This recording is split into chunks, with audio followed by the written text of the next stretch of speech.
মুসিবত এই কারণে দুই কারণে আজকাল আপনারা নিজেদের পরীক্ষা করবেন, আমিও নিজে পরীক্ষা করি, আপনারাও পরীক্ষা করবেন। মুসিবতের কারণে দুই কারণে। এক নম্বর হইল বান্দা যদি বেশি গুনাহ করে আমার আল্লাহ পাক রব্বুল আলামিন তোমার প্রতি অসন্তুষ্ট হইয়া নারাজ হইয়া তোমার মুসিবত দিবা, বিপদ দিবা, কে দিবা?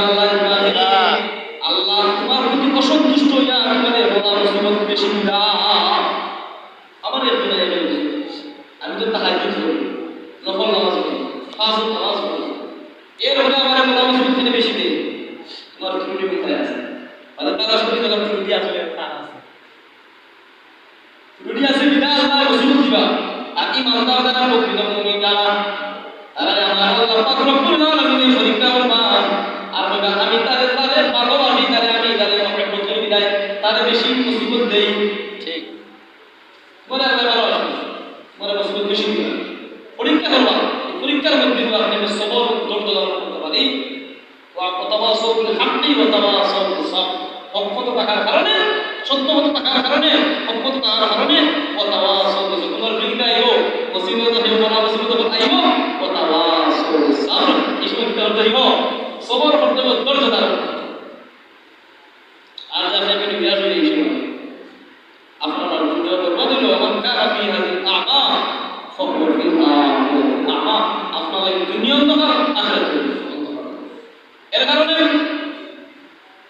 দুনিয়ার জিন্দেগির মধ্যে যতটুকু আপনি আল্লাহর নবীর তরিকাতে চলিয়া যায়, চেষ্টা করতাম আল্লাহর হুকুম মানার, নবীর তরিকাতে চলিয়া গিয়ে জিন্দেগির মধ্যে যাইতে পারিব। মৃত্যুবরণ করে ওদেরকে মৃত্যুবরণ করতে দেরিব। আমার আল্লাহ পাক রব্বুল আলামিন আপনারা আমারে জান্নাতে যাবেন না। কারণ কিতাবের মধ্যে যে তাফসীর কিতাবের মধ্যে একজন বান্দা গুনাহ করার পরেও এরপরে কইলা আসলে আল্লাহ পাক রব্বুল আলামিন দয়া আয় আল্লাহ পাক রব্বুল আলামিন দয়া আশা করে আপনি করিম করবার খাস ভালো করে আমার আল্লাহ পাক রব্বুল আলামিন আপনার জিন্দেগি সমস্ত গুনাহ মাফ করে দেবেন। হযরত মুসা আলাইহিস সালাম জামানে বৃষ্টি হলো, বৃষ্টি সমস্ত মানুষ হযরত মুসা আলাইহিস সালাম জামানে গেল। ও আল্লাহর মুসা ওদের দিন পর্যন্ত বৃষ্টিও না, বৃষ্টিও না, রকম বলা দিতে পারো।